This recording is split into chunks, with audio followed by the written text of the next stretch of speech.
আমি যদি বলি হাত তোলেন, হিন্দু ধর্মের কারা কারা এসেছেন, কত শত কত হাজার যে হাত উঠবে, আপনি অবাক হয়ে যাবেন। আমরা যে সুখে আছি, শান্তিতে আছে, এটা অনেকের ভালো লাগে না, ঠিক কিনা বলেন? আমাদের দেশে হিন্দু মুসলিম দাঙ্গা আছে, আমরা ভাই ভাই। আমাদের বাংলাদেশে সাম্প্রদায়িক সম্প্রীতি আছে না নাই?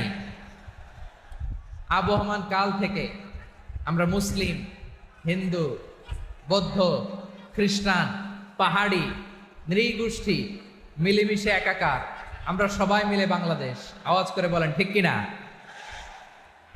আমাদের পারস্পরিক সম্প্রীতি, ভালোবাসা, সৌহার্দ্যপূর্ণ আচরণ, বোঝাপড়া, এটা বেশ মজবুত, বেশ মজবুত।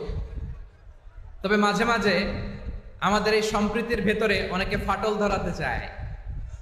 আমরা যে সুখে আছি, শান্তিতে আছে, এটা অনেকের ভালো লাগে না, ঠিক কিনা বলেন? আমাদের মধ্যে সাম্প্রদায়িক সম্প্রীতি, সৌহার্দ্যপূর্ণ আচরণ, ভালোবাসা, এটা আবহমান কাল ধরে আছে। তার প্রমাণ, আমরা তাফসিরুল মাহফিলের আয়োজন করলে আমাদের হিন্দু ভাইরা ডিস্টার্ব করেন, ঠিক কিনা? এবং আমি যদি বলি হাত তোলেন, হিন্দু ধর্মের কারা কারা এসেছেন, কত শত কত হাজার যে হাত উঠবে, আপনি অবাক হয়ে যাবেন। আমি চাচ্ছি না হাত উঠাতে। খুলনাতে সর্বশেষ যে আমি প্রোগ্রাম করে গেলাম, সেখানে কয়েকশো হিন্দু ভাই আসছে আমাদের আলোচনা শুনতে, আলহামদুলিল্লাহ। অনেক বৌদ্ধরা আসে, অনেক খ্রিস্টানরা আসে। এবার সফরেও অনেক হিন্দু ভাইরা আমার সাথে দেখা করেছে। তারা বলেছে, হুজুর, আমরা আপনার আলোচনা শুনি। আলহামদুলিল্লাহ বলেন। So it's our responsibility to present our religion to our non-Muslim brothers and sisters. আমাদের অমুসলিম ভাই বোনদের কাছে ইসলামের সৌন্দর্য তুলে ধরা, এটা আমাদের দায়িত্ব। We all are the ambassador of Islam. আমরা প্রত্যেকে দায়িত্বশীল, আমরা প্রত্যেকে এক একজন ইসলামের অ্যাম্বাসেডর। আলহামদুলিল্লাহ বলেন। এজন্য এমন ভাবে দ্য বিউটি অফ ইসলাম, ইসলামের সৌন্দর্য আমাদেরকে ফুটিয়ে তুলতে হবে, যাতে করে নন মুসলিমরা শাহাদা পড়ে, কালিমা পড়ে মুসলমান হয়ে যায়। অনেক নন মুসলিম ভাই বোন আমাদের হাতে শাহাদা পড়ে, কালিমা পড়ে মুসলমান হয়েছে, অনেক। সো আমরা যেন ইসলামের বিউটিটাকে তুলে ধরতে পারি, এবং এই যে সম্প্রীতি, এটাকে যেন আমরা অটুট রাখতে পারি। আদতে আদতে বাংলাদেশের ইতিহাস বলে আমাদের দেশে কোনো দাঙ্গা নাই। আছে? লালমনিরহাটের ভাইয়ের আওয়াজ করে বলেন, আমাদের দেশে হিন্দু মুসলিম দাঙ্গা আছে? আমরা ভাই ভাই। আওয়াজ করে বলুন তো, আমরা কি ভাই ভাই? কিন্তু কিছু দুষ্ট লোক আছে, তারা আমাদের সম্পর্কের মধ্যে ফাটল ধরাতে চায়, ঠিক কিনা বলেন? মাঝে মাঝে ঝগড়া লাগাতে চায়। দেখবেন পত্রপত্রিকায় দেখা যায় বিভিন্ন ধর্মীয় উপাসনালয়গুলোতে হামলা চালানো হয়। এগুলো রাজনৈতিক উদ্দেশ্য প্রণোদিত, এগুলোর সাথে ইসলামের কোনো সম্পর্ক নাই। এজন্য এই দুর্বৃত্তদের ব্যাপারে আমাদের সাবধান থাকতে হবে। আমরা সবসময় যেমনি ঐক্যবদ্ধ, ইউনাইটেড, আমরা যদি এরকম ইউনাইটেড থাকি, এই সমস্ত দুর্বৃত্তদের কালো হাত ভেঙে দিতে আমাদের 1 ঘন্টাও লাগবে না। চিল্লায় বলো ঠিক কিনা? আমরা সংঘবদ্ধ থাকবো। এই যে আমাদের পিসফুল কোএক্সিস্টেন্স, শান্তিপূর্ণ সহাবস্থান। হিন্দুরা পূজা করে, যেদিন হিন্দুদের পূজা অনুষ্ঠান, আমরা ওই দিন তাফসির মাহফিল করি না, ঠিক কিনা বলেন? যেদিন আমাদের তাফসিরুল কোরআনের প্রোগ্রাম, ওই দিন আমাদের হিন্দু ভাইরা ডিস্টার্ব করে না। সুবহানাল্লাহ। হিন্দুদের পূজা অনুষ্ঠানে মাদ্রাসার ছাত্র যে পাহারা দেয়, গোটা বিশ্বে এরকম দৃষ্টান্ত, নজির বিরল, ঠিক কিনা বলেন? আইন শৃঙ্খলা বাহিনীর পাশাপাশি মাদ্রাসার ছাত্ররা যে সেখানে পাহারা দেয়, গোটা পৃথিবীতে এই দৃষ্টান্ত আপনি পাবেন। মাদ্রাসার ছাত্ররা, তারা তো কোরআনের ধারক, তারা হাদিসের ধারক, তারা কেন মন্দির পাহারা দিবে? এই সম্প্রীতিকে ধরে রাখার জন্য, এই সৌহার্দ্যকে ধরে রাখার জন্য, আমাদের পারস্পরিক ভালোবাসাকে অটুট রাখার জন্য। আওয়াজ করে বলতে হবে ঠিক কিনা? এখন বলেন, আমাদের এই ভালোবাসা অটুট থাক, আমরা চাই কি চাই না? আমরা হিন্দু মুসলিম মিলেমিশে শান্তিপূর্ণ সহাবস্থান, সাম্প্রদায়িক সম্প্রীতি।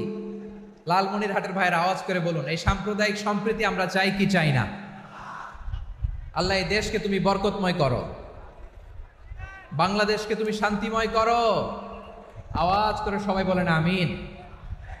আল্লাহ রাব্বুল ইজ্জা ওয়াল জালাল তিনি ইরশাদ করছেন, ওয়ালা তাসুব্বুল্লাযীনা ইয়াদউনা মিন দুনিল্লাহি ফায়াসুব্বুল্লাহা আদওয়ান বিগাইরি ইলম কাযালিকা যায়্যান্না লিকুল্লি উম্মাতিন আমালাহুম সুম্মা ইলা রাব্বিহিম মারজিউহুম ফায়ুনাব্বিউহুম বিমা কানু ইয়ামালুন। রব্বুল আলামিন বলেন, গোলাম ও আমার ইমানদার বান্দারা শোনো শোনো, ও আমার বিশ্বাসী বান্দারা শোনো শোনো, লা তাসুবুল্লাযীনা ইয়াদউনা মিন দুনিল্লাহ ফায়াসুবুল্লাহ আদওয়াম বিগাইরি ইলম।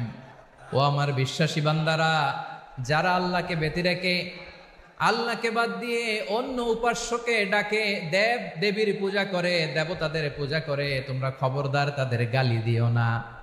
আওয়াজ করে বলেন, কি দিও না? আল্লাহ বলেন, ও বিশ্বাসীরা শোনো, যারা আল্লাহকে বেছে রেখে দেব দেবীর পূজা করে, অন্য উপাস্যের পূজা করে, তাদেরকে ডাকে, ওই দেবতাদেরকে তোমরা গালি দিও না। যদি ওই দেবতাদেরকে গালি দাও, তাহলে ভুলবশত, শত্রুতাবশত তারা তোমাদের রব আল্লাহকে গালি দেবে, ঠিক কিনা? তোমরা যদি তাদের দেবতাদের গালি দাও, ওরা রেগে তোমার আল্লাহরে গালি দিবে, তাহলে আল্লাহরে গালি খাওয়ানোর কারণ হয়ে গেলাম আমি, ঠিক কিনা বলেন?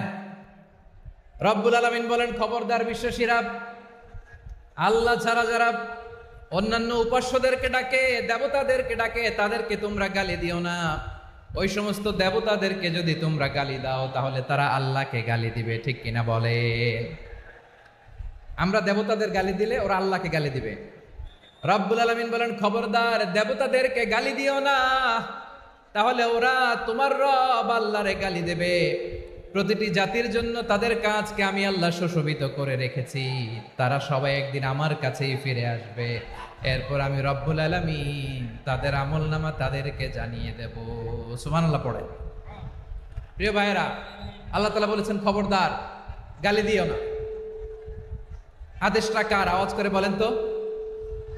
হিন্দুদের দেবতা দেবদেবীদেরকে গালি দেওয়া যাবে না। আওয়াজ করে বলুন প্রিয় ভাইয়েরা, এই আদেশটা কার? এই আপনাদের গলার আওয়াজ। অন্য ধর্মের দেবতাদেরকে যে গালি দেওয়া যাবে না, এই আদেশটা কার? আরো জোরে বলুন, কার? গালি দিবেন কোন দেবতাকে? দিবেন? যদি দেন, তাহলে ওরা আল্লাহরে গালি দিবে। তাহলে আল্লাহরে গালি খাওয়াইলো কে? আপনি, ঠিক কিনা বলেন? আমি আল্লাহকে গালি খাওয়ানোর কারণ হলাম, কারণ আমি যদি গালি না দিতাম, ওরা আমার রবকে গালি দিত না। আওয়াজ করে বলেন, ঠিক কিনা? তাহলে প্রিয় ভাইয়েরা, ইসলাম আমাদেরকে শিখায়, সূরাতুল আনআমের 108 নম্বর আয়াত থেকে আমরা বুঝলাম, কোন ধর্মকে ছোট করা যাবে না। অন্য ধর্মকে ছোট করা মানে ইসলামকে ছোট করা। অন্য ধর্মের দেবতাকে গালি দেওয়া মানে আল্লাহকে গালি খাওয়ানো। আওয়াজ করে বলেন, ঠিক কিনা? খবরদার, এটা করা যাবে না। আর অন্য ধর্মের দেবতাকে যদি আপনি গালি দেন, ওরা ইসলাম থেকে দূরে সরে যাবে। যাও ইসলামের প্রতি আকৃষ্ট হয়েছিল, আর কোনোদিন ইসলামের ধারে কাছে আসবে না। আওয়াজ করে বলেন, ঠিক কিনা? এজন্য কখনো কোনোদিন অন্য ধর্মের দেবতাদেরকে গালি দেওয়া যাবে না। অন্য ধর্মের কোনো দেবতাদেরকে আমরা গালি দিব না, গালি দিব না, বরং ইসলামের beauty, the beauty of Islam, ইসলামের সৌন্দর্যকে আমরা তুলে ধরবো। আমরা যদি বিশ্বনবী সাল্লাল্লাহু আলাইহি ওয়াসাল্লামের জীবনের দিকে তাকাই, তাহলে আমি দেখব বিষ্ণু ইসলাম মক্কাতে কিংবা মদিনাতে অন্য ধর্মের লোকদের সাথে খুব পিসফুলি লাইফ লিড করেছেন। হোক মুশরিক, হোক খ্রিস্টান, হোক ইহুদি, বিশ্বনবী সবার সাথে মিলেমিশে ছিলেন। আলহামদুলিল্লাহ বলেন। ইসলাম হচ্ছে পিসফুল রিলিজিয়ান। অন্য ধর্মের প্রতি সহনশীলতার সবক ইসলাম আমাদেরকে দেয়। কিন্তু প্রতিটি মুসলিমের এটা মনে রাখতে হবে, আল্লাহর কাছে পছন্দনীয়, গ্রহণযোগ্য ধর্ম, জীবনাদর্শ একটি, সেটা হচ্ছে ইসলাম। আওয়াজ করে বলেন, সেটা কি? এজন্য রব্বুল আলামিন বলেন, ইন্নাদ-দীনা ইনদাল্লাহিল ইসলাম, আল্লাহর কাছে মনোনীত, গ্রহণযোগ্য, অ্যাকসেপ্টেড ধর্ম মতাদর্শ একটা, সেটা হলো ইসলাম। ইসলাম ছাড়া অন্য কোনো ধর্ম যদি কেউ তালাশ করে, তার ওই ধর্ম আল্লাহ গ্রহণ করবে না। ওমাই ইয়াবতাগি গায়রাল ইসলামি দীনান ফালাই ইউকবালা মিন ওয়া হুয়া ফিল আখিরাতি মিনাল খাসিরিন।